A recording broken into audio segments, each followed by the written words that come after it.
सुर्खियों में। नमस्कार।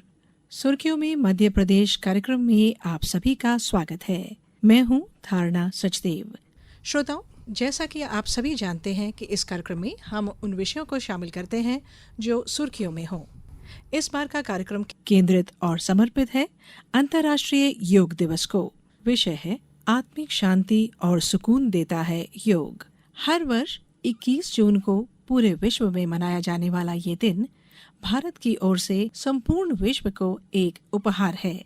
योग एक ऐसी अद्वितीय कला है जो हमें शारीरिक, मानसिक और आध्यात्मिक स्वास्थ्य का संतुलन बनाए रखने, तनाव कम करने और ध्यान के माध्यम से सकारात्मक और ऊर्जावान जीवन जीने में सहायता करती है। योग और योग दिवस पर जानकारी हासिल करने के लिए आज हमने अपने स्टूडियोज में आमंत्रित किया है 2 खास मेहमानों को, जो हमें योग दिवस और योग के बारे में विस्तार से रूबरू कराएंगे। हमारे पहले मेहमान हैं जाने माने योग प्रशिक्षक देवी दयाल भारती जी। आप लोक शिक्षण संचालनालय में सहायक संचालक पद पर नियुक्त हैं, साथ ही फिट इंडिया मूवमेंट के प्रभारी भी हैं। हमारे दूसरे मेहमान जाने माने योग गुरु डॉक्टर पवन गुरु जी। आप डॉक्टर गांगुली विद्यापीठ संस्थान में अध्यक्ष पद पर कार्यरत हैं और राज्य स्तरीय स्वामी विवेकानंद योग अवार्ड से भी सम्मानित किए गए हैं। आप दोनों का स्वागत है हमारे स्टूडियोज में। नमस्कार। कार्यक्रम की शुरुआत करते हैं। सबसे पहले भारती जी से जानना चाहूंगी, अंतर्राष्ट्रीय योग दिवस क्या है, इसकी शुरुआत कब हुई, कैसे हुई, इसकी पहल किसने की, भारत का इसमें क्या विशेष योगदान है? वास्तव में विश्व योग दिवस उसके नाम से ही प्रदर्शित हो रहा है। योग को पूरे विश्व में जन जन तक कैसे पहुंचाया जाए जी। और वास्तव में योग भारतीय संस्कृति सभ्यता की सबसे प्राचीनतम अनूठी विधा है। तो हमारे देश के प्रधानमंत्री आदरणीय नरेंद्र मोदी जी ने ये विचार किया, उनके मन में विचार आया ईश्वर की सद्बुद्धि से, जो भी कहें, कि ये जो योग हम भारत के लोग करते रहते हैं ये पूरी दुनिया में क्यों न किया जाए, इसके लिए हम पहल करें। तो संयुक्त राष्ट्र संघ में सभी देशों की बैठक होती है, उसमें उन्होंने ये विषय को रखा 2014 में कि क्यों ना हम 21 जून को विश्व योग दिवस के रूप में रखते हैं। तो उन्होंने प्रस्ताव रखा, जैसा सभी को मालूम है लगभग 95% देशों ने इसका एक साथ समर्थन किया और फिर 15 में इसकी शुरुआत की गई। जो दिल्ली के लाल किले के सामने जो मैदान है उस मैदान में बड़ा भव्य कार्यक्रम हुआ और अन्य देशों ने भी इसको अपने अपने ढंग से प्रारंभिक स्थिति में किया और गत वर्षों में तो काफ़ी इसका जोर पकड़ रहा है, प्रचार जन जन तक पहुंचाया जा रहा है। इस वर्ष भी बड़ी जोरदार तैयारियां हैं और हर वर्ष इसको एक थीम का नाम दिया है। इस वर्ष महिला सशक्तिकरण जी। मातृशक्ति जब तक सशक्त होगी तो देश उन्नति करेगा जी, बिल्कुल। इसलिए इस बार का जो हमारी थीम है विश्व योग दिवस की, और इस बार विशेष तौर से आयुष विभाग को इसका जिम्मा दिया है जी, क्योंकि भारत में आज भी कई क्षेत्र ऐसे हैं जहाँ हमारी बहनें, माताएं बहनें जो है स्पष्ट रूप से खुल के नहीं आती कि अब हालांकि शहरों में अन्य जगह तो सभी क्षेत्रों में आगे आने लगी, फिर भी योग जैसी विधा जी उनके साथ जाए और वो सिखाएं और खुद सीखें तो ढेर सारी समस्याओं का समाधान हो सकता है। अभी भारती जी ने जो थीम की बात की, पवन गुरु जी, मैं आपसे जानना चाहूँगी कि यह थीम जो है महिलाओं के समग्र कल्याण में योग की भूमिका पर जोर देता है। आप इसको लेकर क्या कहना चाहेंगे? देखिए, आज के समय में जो महिलाएं भी हैं योग काफ़ी कर रही हैं जी, लेकिन इसके माध्यम से उनको मोटिवेशन भी मिलेगा, क्योंकि काफ़ी महिलाएं हमारी बहनें ऐसी हैं जो घर के अंदर ही हैं और उनको लगता है कि हम जो किचन में काम कर रहे हैं या घर में काम कर रहे हैं हमारा योग हो जाता है। तो वो उनकी गलतफहमी भी ख़त्म होगी कि योग एक अलग चीज़ है, घर में जो काम करते हैं वो एक अलग चीज़ होती है। और हमारे देश में अगर महिला मजबूत रहेगी, स्वस्थ रहेगी, फिट रहेगी, हर दूसरी से तीसरी महिला को आर्थराइटिस है, बैक प्रॉब्लम है, नी प्रॉब्लम है, और वो इसी दर्द के साथ अपनी ज़िंदगी निकाल देती हैं, कई बार तो अपने परिवार को भी नहीं बताती हैं। तो अगर वो योग को अपना लेंगे तो ऐसी छोटी मोटी बहुत सी चीज़ हैं, तनाव से लेके स्ट्रेस, एंजाइटी, घबराहट, बेचैनी, परिवार की चिंता, फिटनेस की चिंता, वो काफ़ी कुछ सॉल्व कर लेंगी। तो वो अगर फिट रहती हैं तो परिवार तो अपने आप फिट रहेगा ही सही। बिल्कुल, योग निसंदेह आपको स्वास्थ्य प्रदान करता है। भारती जी, मैं आपसे जानना चाहूँगी, आमतौर पर लोग टीवी देखकर योग सीखते हैं, आजकल सोशल मीडिया को देखकर भी योग करना शुरू कर देते हैं। इससे फ़ायदे से ज़्यादा कई बार नुकसान हो जाता है, तो इस बात को लेकर आप क्या कहना चाहेंगे? जी, लोगों के पास समय कम है जी, इसलिए लोग जो है टीवी देखते, भोजन भी करते हैं, फोन पे बात भी करते हैं, पेपर भी पढ़ते रहते हैं, तो योग को भी उन्होंने शामिल कर लिया। पर ये ठीक नहीं है जी, स्वास्थ्य के लिए भी ठीक नहीं है और योग के प्रति भी अन्याय है। देखिए क्या होता है, मनुष्य का जो चित्त है वो बड़ा विचित्र है। यदि उसको विभिन्न जगह आप बांट देंगे तो जो लाभ होना चाहिए, जो आप उद्देश्य प्राप्त करना चाहते वो नहीं होता, क्योंकि आप टीवी में ढेर सारी चीज़ें आ रही हैं, है ना, और उसमें आप देख रहे हैं, फिर इधर भी आपका दूसरे उसमें आपका ध्यान लगा हुआ है। तो एकाग्रता का विषय है योग। योग के बारे में महर्षि पतंजलि ने कहा ही है, चित्त वृत्ति निरोधा योगा। चित्त की वृत्तियों का निरोध ही योग है। अब ये विस्तार से बाद में कभी चर्चा होगी तो बताएंगे। चित्त की वृत्तियाँ 5 हैं, अवस्थाएं 5 हैं और उनका निरोध निराकरण कैसे होता है, इसका लंबा विषय है। पर कुल मिला के हमारा कहना यह है कि टीवी में देख के, अखबार में पढ़ के योग नहीं करना चाहिए। योग जैसे हमारे सामने बैठे हैं आदरणीय पवन गुरु, जिनको सम्मानित भी किया गया है, हमारी संस्था से किया था शासकीय उपकरण केंद्र से राज्य शासन ने, और वैसे भी उनका नाम है पूरे मध्य प्रदेश में। बिल्कुल, और जीते हैं योग जी। अब अभी वर्तमान में देखा जाए तो बाबा रामदेव सबसे हाईलाइट है। तो आपके पड़ोस में, जिले में या भोपाल राजधानी में, वैसे मैं यहाँ अच्छा मुझे मंच मिला है।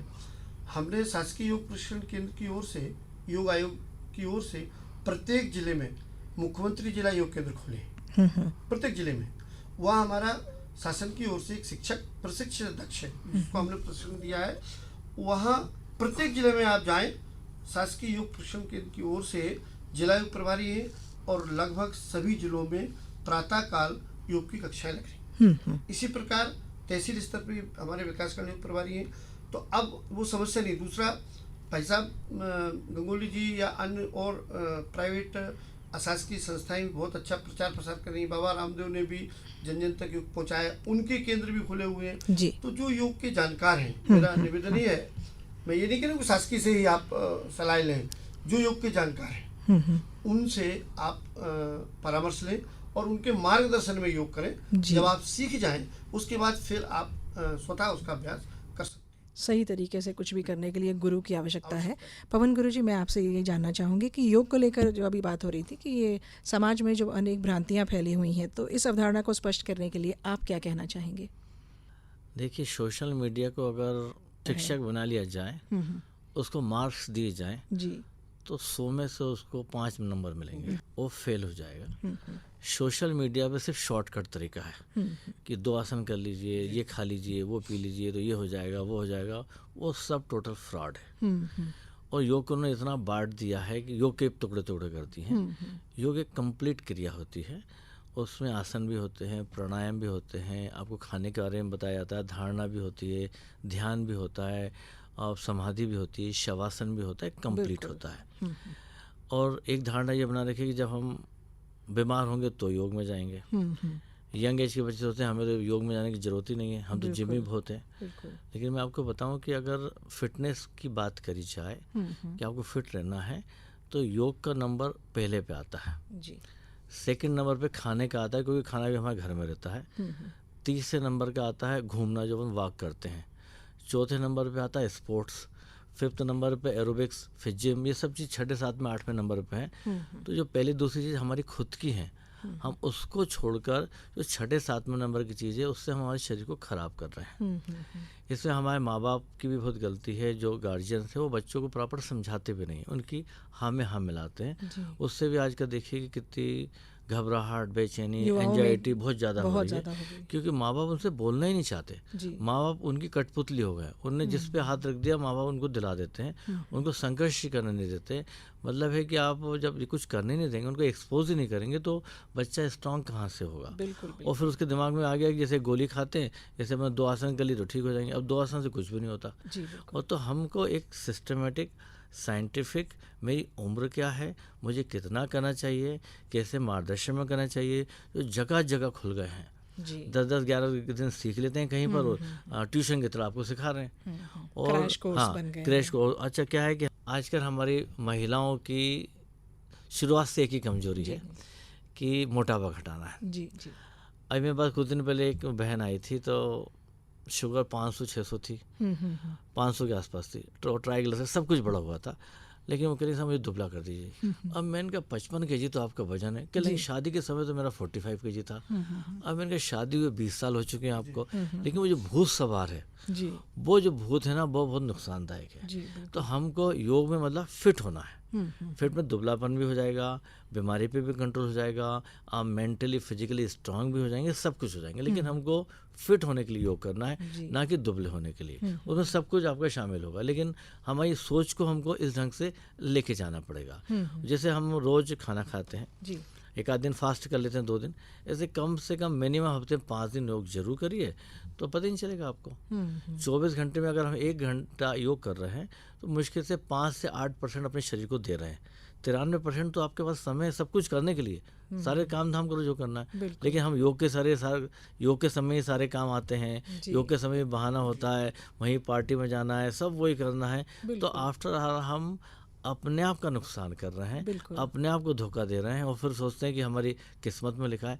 किस्मत में कुछ नहीं लिखा, किस्मत बोलती है कि आप कर्म करो और उसका फल आपको मिलेगा। वो 1 घंटा हम दें तो अगले 23 घंटे सुधार सकते हैं उस 24 में से। पर डे आपकी 2 घंटे की लाइफ बढ़ रही है। मेडिकल साइंस बोलता है कि अगर आपने सही ढंग से योग कर रहे हैं, सही ढंग से खान पान कर रहे हैं, तो आपकी लाइफ 20 से 25% क्वालिटी लाइफ आपकी बढ़ जाएगी। क्वालिटी लाइफ मतलब कि अगर हम 50-60 साल में बिस्तर पर जा रहे हैं, तो 80-90 साल में जाएंगे। अब जब तो वो तो जिंदगी भगवान के हाथ में है कि 90 साल तक जीना है, लेकिन 90 साल तक चलते फिरते जाएंगे। युवाओं और महिलाओं की बात हुई, आपसे जानना चाहूँगी भारती सर, मैं कि स्कूलों में भी आपने कहा कि स्कूली स्तर पर बहुत कुछ चल रहा है, तो स्कूलों में किस तरह से इस दिवस को मनाया जा रहा है, और कोई मॉनिटरिंग हो रही है कि योग हो रहा है कि नहीं, उस चीज़ के लिए क्या किया जा रहा है?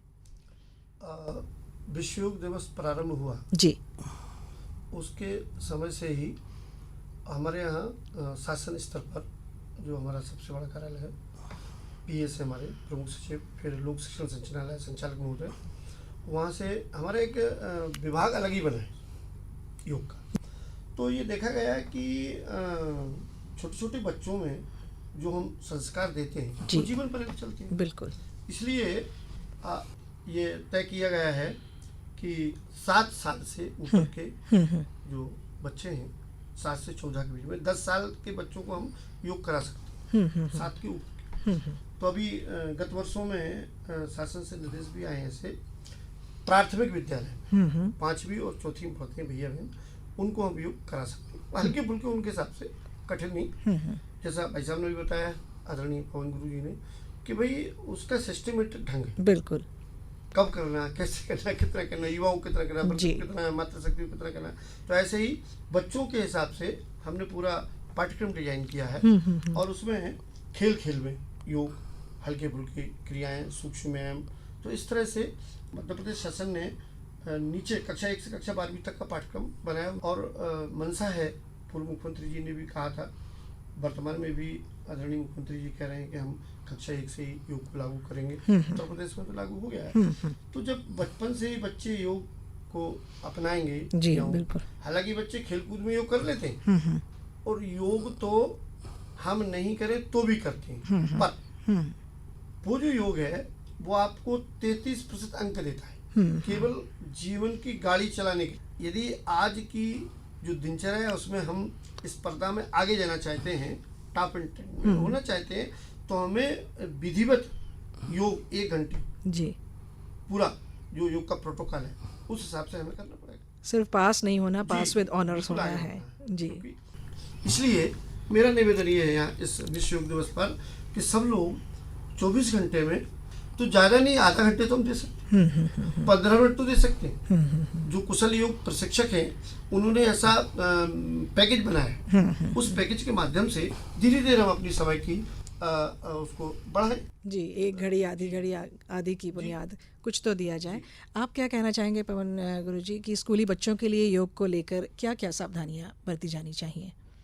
देखिए, ऐसा है कि स्कूल में जैसे अभी 21 तारीख आ रही है जी, तो बड़े ज़ोर शोर से तैयारी चल रही है, लेकिन मेरा मानना ऐसा है कि रोज़ ही 21 जून होना चाहिए। बहुत सही। एक पीरियड फिक्स होना चाहिए। मैं आज से लगभग 25 से 30 साल पहले साउथ गया था। एक योग की स्टेट चैंपियनशिप हुई थी बेंगलोर में। तो वहाँ योग कंपलसरी था उस समय। इतने छोटे छोटे बच्चे ऐसे बढ़िया आसन कर रहे थे कि आप सोच नहीं सकते। यहाँ उस समय तो कुछ था ही नहीं। तो हमारे इसमें योग जैसे अपने सब्जेक्ट होते हैं, योग एक कंपलसरी सब्जेक्ट होना चाहिए, एक अच्छा ट्रेंड पर्सन होना चाहिए, ना कि वो पीटी के टीचर ने 4 आसन कर लिए तो वो सिखा रहे हैं। वो एक अपन चाहे संविधान नियुक्ति करें, जो भी सरकार चाहे, एक पीरियड आपका है हर बड़े स्कूल के अंदर योग का फिक्स है और वो सबके लिए कंपलसरी है। जी, जब कंपलसरी आप योग करेंगे तो आप देखिए कि हमारे बच्चे और बहुत आगे बढ़ जाएंगे। क्योंकि आज का जो दिक्कत हो रही है, डिप्रेशन, एंजाइटी, घबराहट, बेचैनी यंग एज में सबसे ज़्यादा हो रही है। कार्डियक अरेस्ट देखिए कितने रोज़ अपन सुनने में आते हैं। क्योंकि चाहे कोरोना हमको हुआ या ना हुआ हो, कोरोना हमारे पास से निकला हो, लेकिन वो हमको डैमेज तो करके गया है। बिल्कुल। तो हमारे लंग्स काफ़ी डैमेज हुए हैं। तो उससे बचने के लिए योग से बड़ा आज की तारीख में कोई साधन नहीं है। और स्कूली स्तर से होना, हाँ, स्कूल की शुरू से फाउंडेशन स्कूल। हमारे जैसे घर के बच्चे हैं या हमारे पास 7-8 साल की लड़कियाँ आती हैं, लड़के आते हैं, वो सालों से आ रहे हैं। कुछ तो स्पेशल चाइल्ड थे, हमने कहा भेजो, अब तो होते होते वो नॉर्मल चाइल्ड में कन्वर्ट हो गए। बहुत बढ़िया। तो योग का ये है कि थोड़ा टाइम तो लगता है, लेकिन एक क्वालिटी लाइफ की तरफ हम बढ़ जाते हैं। एक मेडिकल साइंस ये बोलता है कि भारत के अंदर 65 साल से ऊपर 11% लोग पहुँचते हैं, 71 साल से ऊपर 5% लोग पहुँचते हैं फिट। बाकी तो चाहे बिस्तर पे हैं यहाँ वो हैं, लेकिन अगर आप योग कर रहे हैं, इतने मुझको भी लगभग 50 साल से के आसपास होने वाला है, ये 50वां साल चल रहा है, जो योग में लगातार जुड़े हैं वो टोटल फिट हैं। चाहे वो 90 साल के, 95 साल के, 50 बीमारियाँ भी हैं, लेकिन वो फिट फाट है। और हमारे योग में ट्रेजेडी 0% हुई कोरोना में। जो लोग योग में आ रहे थे, बीमार बहुत लोग हुए, लेकिन सब लौट के आ गए। तो ये योग का जादू है। उसको अपनाने के लिए आपको 1 घंटा देना पड़ेगा। तो जो हजारों करोड़ का शरीर लेके हम घूम रहे हैं, तो उसको हम तभी बचा सकते हैं। अभी राष्ट्र स्तर की बात हुई, स्कूलों की बातें भी हमने की। स्कूली स्तर पर इस दिवस को लेकर क्या क्या तैयारियां हो रही हैं? भारती जी, मैं आपसे जानना चाहूँगी कि प्रदेश स्तर पर इस दिवस को लेकर क्या खास तैयारियां हो रही हैं? आयुष मंत्रालय हर साल कुछ क्विज़ कराते हैं, ऐप पर भी, पोर्टल्स पर कुछ चलते हैं, कुछ खास प्रतियोगिताएँ होती हैं, और क्या खास तैयारियाँ हो रही हैं? मध्य प्रदेश में प्रारंभ से ही जब योग शुरू हुआ, पूर्व मुख्यमंत्री जी माननीय शिवराज सिंह जी चौहान थे, तो वो स्वयं उस कार्यक्रम में जाते थे जी। और कई बार केंद्र सरकार से भी केंद्रीय मंत्री पहुंचे आते हैं। और तो ये शासन स्तर से उन्होंने व्यवस्था की है। आयुष विभाग ने और स्वास्थ्य विभाग जो केंद्र सरकार का है, वहाँ से हर प्रदेश माननीय प्रधानमंत्री जी स्वयं जाते हैं एक जगह, कहीं ना कहीं उनका भी तय हो जाता है जी। तो शासन स्तर पर तो बड़ी जोरदार तैयारियां हैं, सबको जिम्मेदारियां दी हैं। प्रत्येक जिले में कलेक्टर महोदय, कमिश्नर और हमारे जिला शिक्षा अधिकारी और जिला योग प्रभारी, उनको आदेश दिया गया है। वो गत 15 दिनों से उसका पूर्वाभ्यास कर रहे हैं जी। इस बार पूरा जिम्मा आयुष विभाग को दिया है, सहयोग के रूप में शिक्षा विभाग के प्रशिक्षक, कुशल और अन्य जो योग के क्षेत्र में काम कर रही संस्थाएं हैं, उनको भी उसमें शामिल किया है। अभी योग आयोग बना था बीच में जी, तो योग आयोग में भी समितियां बनाई गई थी। हर जिले में जिला समिति बनाई गई थी। जैसा मैंने पूर्व में कहा था, मुख्यमंत्री जिला योग केंद्र बने हैं प्रत्येक जिला स्तर पर, उससे जुड़े लोग हैं, उन सबको उसमें और जन भागीदारी के साथ प्रत्येक शासकीय कार्यालय में, प्रत्येक माध्यमिक और प्राइमरी और हायर सेकेंडरी स्कूल में और जिला स्तर पर और प्रदेश स्तर पर जी जी जी। तो इस बार बड़ी अच्छी तैयारी है और मातृशक्ति को ज़्यादा फोकस किया जा रहा है। हमारी जो शिक्षिकाएं हैं, बुलाया जा रहा है, बहनों को भी छात्र छात्राओं को भी उससे जोड़ा जा रहा है। विकसित भारत का एक मजबूत स्तंभ है महिला। पवन गुरु जी, मैं आपसे जानना चाहूँगी कि योग दिवस की बात हो और फ़ायदों की बात ना निकाली जाए, योग माने फ़ायदे ही होते हैं, तो इसमें कुछ नुकसान भी हैं, कुछ फ़ायदे भी हैं, तो उन दोनों के बारे में आपसे जानना चाहेंगे। योग एक पूरा साइंस है, लेकिन हमने जैसे चर्चा करी थी कि वो यूट्यूब पर या टीवी पर देख कर जो लोग करते हैं, आजकल हमको सिखाने की मेहनत इतनी ज़रूरत नहीं पड़ती है जी। सब सीखे सिखाए आते हैं। अब ये आते हैं कि वो ज़्यादा करके आते हैं जी। मतलब जो चीज़ उनको नहीं करना वो भी करते हैं, तो उससे दिक्कतें बढ़ जाती नुकसान हो हैं। जाते हैं। जैसे शीर्षासन, आजकल शीर्षासन योग सेशनों में लगभग नहीं कराते हैं, बिल्कुल, क्योंकि आजकल ब्रेन हेमरेज का खतरा ज़्यादा बहुत रहता ध्यान से है, करना है। तो वो हम लोग नहीं कराते कि भैया कोई यंग एज से कर रहा है तो बात ठीक है, बाकी सेशन में हम डेमॉन्स्ट्रेशन करके दिखा देंगे, लेकिन साफ मना कर देंगे भाई आप लोग ना करो। लेकिन क्या जो टीवी पे देख रहे हैं, उन्होंने कहा कि साहब शीर्षासन करो तो बाल काले होते हैं, तो वो लग जाते हैं आधे आधे घंटे। अब कई हमारे पास आए, किसी की आंखों की रोशनी चली गई, किसी का ब्रेन हेमरेज हो गया। तो योग के फायदे तो बहुत ज़्यादा हैं, लेकिन आप संयमित सिस्टमेटिक अपनी उम्र के हिसाब से करेंगे तो उसकी लाभ की तो आप कल्पना से परे हैं। लेकिन वो है ना, अति हर चीज़ की दुखदाई होती है। हम अब ज़्यादा करेंगे तो फिर तो वो नुकसान ही नुकसान। उसके बाद तो क्या बीपी भी होगा, डायबिटीज़, हार्ट प्रॉब्लम भी होगी, हर्निया भी होगा, बैक प्रॉब्लम भी होगी, ये सब चीज़ ऑटोमेटिक पैदा हो जाएंगी। तो हमको फिट रहने के लिए करना है और हर उम्र के में का आनंद लेते हुए अपनी उम्र के हिसाब से कितना करना है और मुझको क्या क्या बीमारियां हैं उससे बचाने के लिए मुझको क्या क्या चीज़ करना चाहिए। तो फिर योग तो योगी है, फिर जादू ही जादू है। देखिए ऊपर से हम बहुत सुंदर हैं लेकिन 50 बीमारियां हैं तो सब बेकार है। ऊपर से सुंदर नहीं है लेकिन एक भी बीमारी नहीं है तो वो शरीर है मायने में। बिल्कुल बिल्कुल। भारती जी, आप क्या कहना चाहेंगे, क्योंकि योग की बात हो और योग के फायदों के बिना तो वो बात अधूरी है, आप इसको लेके क्या कहना चाहेंगे? योग करने के पूर्व कौन कौन सी सावधानी बरतना चाहिए, योग करने के बाद क्या कहा, इन चीज़ों का ध्यान नहीं रखते लोग। जैसा अभी भाई साहब ने बताया कि शीर्षासन, अब भाई शीर्षासन आसनों का राजा है, मानते हैं। शीर्षासन है जी किंग ऑफ आसन कहा गया है, सर्वांगासन क्वीन ऑफ आसन जी। पर ठीक है, अब किसी को हार्ट की प्रॉब्लम है, ब्रेन में कोई तकलीफ है, कोई विकार है, गले का कोई रोग है, तो उनको नहीं करना। बिल्कुल। तो हम पहले निर्देश देते थे उनको कि इनको ये तकलीफ है तो ये लोग इस क्रिया को ना करें। तो पहली चीज ये है, योग के कोई साइड इफेक्ट होते नहीं। योग अद्भुत चमत्कारिक विधा है।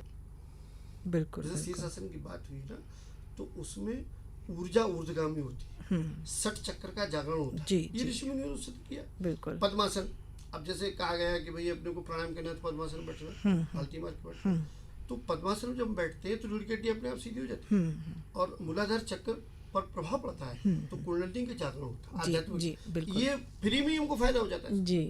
तो यदि विधि विधान से, जैसा भाई साहब ने कहा अभी कि वैज्ञानिक विधि है जी, योग जो है वैज्ञानिक विधा है पूरा, तो एनाटॉमी का ज्ञान हो, शरीर क्रिया विज्ञान का, फिर वो व्यक्ति कैसा है, उसको स्वास्थ्य को, उसकी शारीरिक क्षमता को, उम्र को ध्यान में रखते हुए सबसे पहले क्या है कि योग खाली पेट करनी चाहिए, पहली सावधानी। ढीले वस्त्रों, हमने रात्रि जागरण किया होगा तो योग न करें जी, है ना। दूसरा, धूप में न करें, अधिक धूप पे, अधिक ठंडे में न करें, छत पे, खुले मैदान में, खिड़कियां खोलने, पर्दे, इस तरह से। स्नान करने के बाद करें तो बहुत ही अच्छा है। मान लो किसी कारण स्नान नहीं कर पाते तो कोई बात नहीं है, वस्त्र ढीले हो, शौच आदि से निवृत्त हो गए हो आप, है ना। हाँ, किसी को बीपी की या डायबिटीज बीमारी, उसको गोली खाना है तो ले सकता है पानी जी जी। तो खाली पेट दूध वगैरह, चाय कॉफी कुछ भी नहीं लेना जी। पानी कुनकुना पी सकते हो जी, 1 गिलास 2 गिलास। उसके बाद आप योग करिए, नीचे बिछाना चटाई वगैरह। और योग करने के बाद अब भाई ऊर्जा तो निकलती है, तत्काल पानी पी लिया। हमने देखा है लोग बॉटल रखे रहते हैं और बस पसीना आ रहा हो पानी पी लेते हैं, तो आपको वायरल होना है। तो योग करने के आधा घंटे तक हमें पेय पदार्थ नहीं लेना, पानी भी नहीं पीना, न जूस। हाँ, आधा घंटे बाद हमें निश्चित रूप से फल है, जूस है, इनका दूध है, इनका सेवन करना बहुत जरूरी है क्योंकि ऊर्जा का ह्रास हो जाता है जी जी जी। और 1 घंटे बाद स्नान करना, तत्काल न धूप में जाना न ठंड में जाना। अब हमने योग किया और एसी में चले गए, गड़बड़ हो जाएगा, लू चल रही है इस समय, धूप में चले गए। ये सब बातों का हमें ध्यान। दूसरा क्या है कि योग करते समय हमें सात्विक आहार, हरी सब्जी, दाल, चावल, इनका गरिष्ठ भोजन हमें नहीं करना है। और बाकी का जो लोग सेवन करते हैं इन चीज़ों का, उसका त्याग करना है। दूध की मात्रा, फल की मात्रा हमें अधिक उसको बढ़ाना है।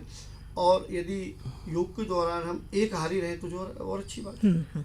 रात्रि का भोजन न करें, हल्का भोजन करें, सूर्यास्त के पहले कर लें यदि करना ही है वो तो।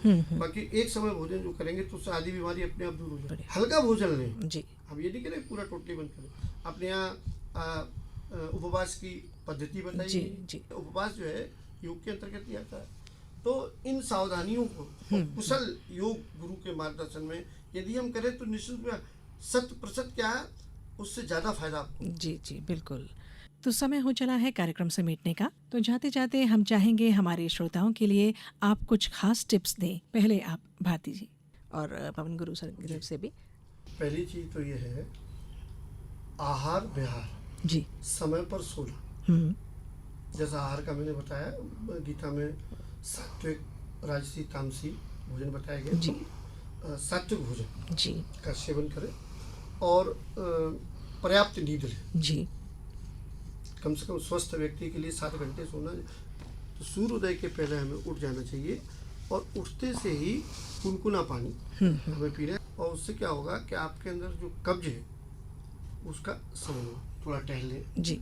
और फिर खाली पेट हम फ्रेश व्रेश होकर के योग करें।